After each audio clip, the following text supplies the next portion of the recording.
Oh, yeah, man, they took the time on a Monday, took time away from shoveling out and digging out the snow to pop in here and hang out with us. It's great.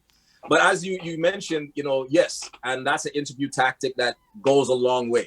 Because you never know when you're going to meet the artist, what the artist is going to be like, what kind of mood they're in. They've done 10, 15 interviews that day. They've been asked the same question 20 times.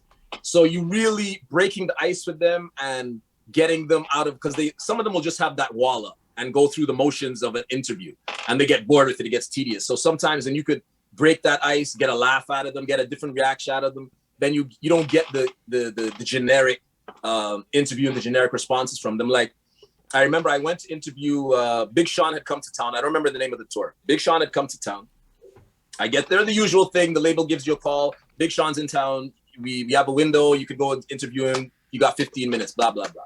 So as the usual, you go there, you're sitting down, you're waiting outside. And it's something, I'm not promoting this and telling people to do this. I rarely ever wrote anything down. Like, I would always go in off the top. I tried not to be scripted. I'm not saying that's the best way, but it worked for me. I'm like, yeah, it works until it doesn't, and then it works again. Yeah, it worked for me. So I walk in the room. It's Big Sean and his boys, his entourage, and they're cracking up and they're laughing. And I come in and I don't even know if they noticed that I came into the room. So I come inside the room. Then after they see me, Big Sean turns around like I walked in on a joke. Like they're cracking up. They're laughing, whatever. He turns to me. He's like, "What do you prefer? Nipples? What's more important, or what do you prefer? Titties or nipples?" And like, imagine now you're coming in to interview somebody. You're not expecting that. So I tell you, sometimes things just happen, by nature. I was like, well, without nipples, titties would be pointless. They bust out laughing. They went crazy. Big Sean went and tweeted it. I wish I got some credit for it. He went and tweeted that. He's like, well, titties without nipples would be pointless. And from there, it was like, it was just like, all right, let's sit down and talk. And it was like a super dope interview. And he talked about his lifestyle. I found out that he was vegan and he was very into health. And it was like, he gave me a different side of him. He bust out laughing. His whole crew was like, okay, sit down, brother. Let's chat. And then it wasn't like, I wasn't on a schedule no more. It was like, sit down and you can have the time you want.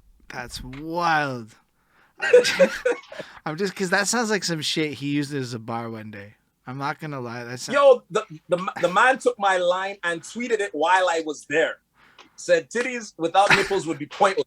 I probably had like 20,000 hits within seconds. I was like, wow.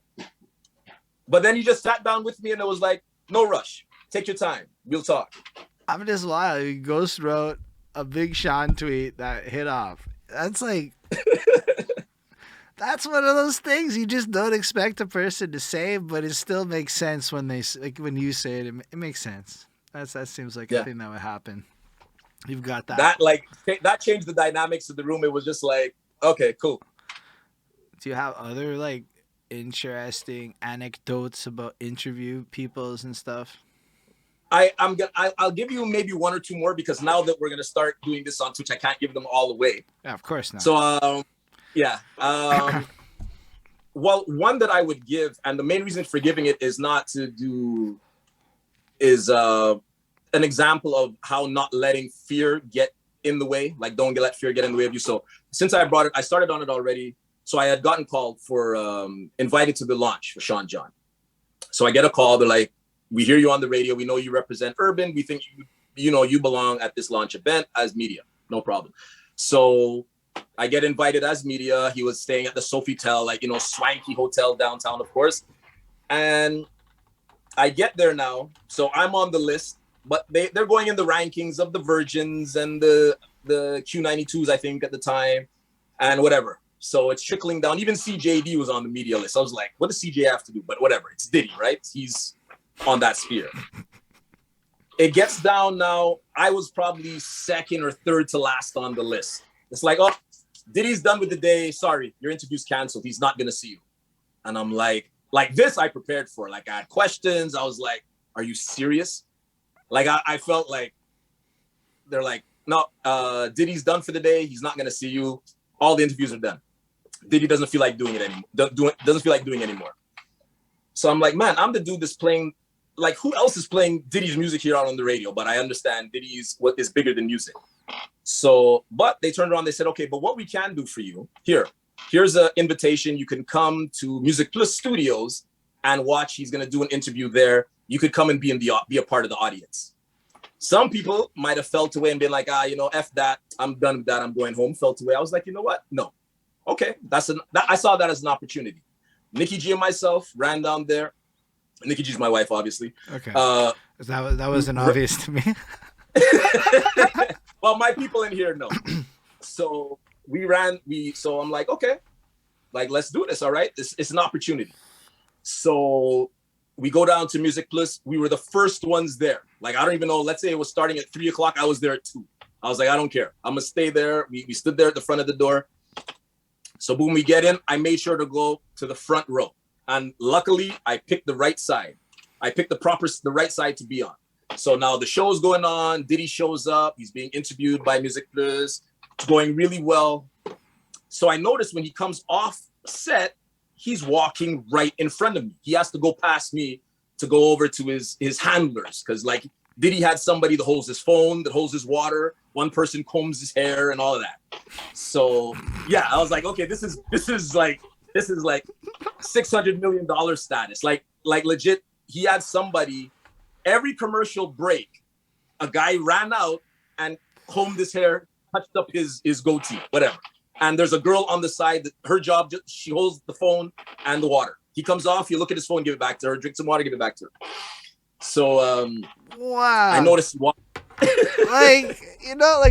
this is a real thing in life, but like when you encounter it, you're like you're even hearing about it, you're like, damn, man, how do you get that job? At this point, that was the biggest performer I'd ever encountered. I encountered like many. It wasn't my first interview. Like, I'd interviewed a ton of people at this point, but this was the first time it was like, it's Diddy at this level. So he walked past us and I turned to Nikki. I was like, man, when he passes here again, I got to get his attention. I'm like, I got to get his attention. So I'm thinking about it because I'm just thinking, like, I'm here. This is an opportunity. If you get shot down, you get shot down, but it would kill me to go home and not know. So whatever, he passes again. And I don't even know how we made some kind of eye contact or what. He was passing by and I got his attention. And I said, listen, man, I know you're mad busy. I'm a radio guy out here, the urban guy out here. I would just like, 5-10 minutes of your time. He's like, all right, man, cool. He was cool about it. And I was like, all right. Walks off again, comes back on, does his show. So I'm thinking, all right, cool. He's like, yeah, I'll give you like 5-10 minutes, whatever. Finishes recording the show now. So now he leaves, and like when Diddy walks around the room, it's like there's emotion, there's security, there's this like a mob when he moves from A to B. So he leaves now. And he goes up the stairs at Music Plus. Of course, everybody in the audience is running behind him. That's normal. So I'm going now because he told me, yeah, I could give you some time. So as soon as I get to the stairs now, security has locked it all off completely. Like, whoever got through, whoever had media passes, they got through, whatever. So I was like, no, I said, I'm supposed to pass through. Diddy told me I could come for an interview. So he's probably looking at me like, yeah, you and the other 200 people here. And I was like, serious. Like, I said, Diddy told me I could come and get an interview. I'm a radio guy. Diddy told me I could come get an interview when everything was done. They're not hearing me at all. Like, the security just made a wall. They're just standing up. But Nikki G and I, we stayed there. Within, I don't even know if a minute went by. Big dude comes downstairs, like the typical, like probably a 6'3", 300 pounds, all black. He comes downstairs. He's like, yo, who's the radio guy? I was like, I'm the radio guy. He's like, yo, let the radio guy in. I was like, did he set his security to come and get the radio guy? I was like, so it was like the parting of the Red Sea now. So Diddy's security comes and takes me. Music Plus' security was cutting me off. But Diddy's security comes now. Of course, they override everybody. So Diddy's security comes, says, yo, Diddy said, bring the radio guy. We get upstairs now. And I thought there was a lot of people downstairs. There's still another 50 to 75 people upstairs waiting to get his people or like media people. Other media people and stuff like that. Right. So here I am now. Even the Sean John people were in line that had contacted me, that invited me. And I'm walking past them. Here I am now being escorted by Diddy's people. like I said, I'm walking past all the other radio stations. I'm walking past even the Sean John people. So they bring me directly to Diddy in the green room. He's just sitting back, chilling. He was like, yo, man, he's like, you know, we could do this interview. And he was just kicking back and he was just chill about the whole thing. And what I was saying when we lost the signal was that I never really got starstruck with any of the entertainers or people that I met over the years, because I knew that would get in the way of the interview. So I really trained myself to just be like, yo, this is a person just like you. They bleed just like you, whatever, and just approach it like that. Otherwise, I would be overwhelmed and I think it would ruin things. And that's why I never really wrote anything down, because I wanted to make it conversational. Anyhow, so we get in, me and him are going back and forth. We're talking. He's super cool, like no rush or nothing. There's still like 75 people outside in the hallway waiting on him. He's taking his time with me and we're talking or whatever. His people are in there, whatever. And as I was mentioning when we got cut, was that in that moment, that was the most starstruck I probably got because of the magnitude of Diddy and the history.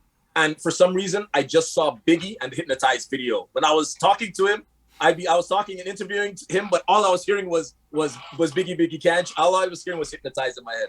But he was super cool. He interviewed, gave me drops for the radio station.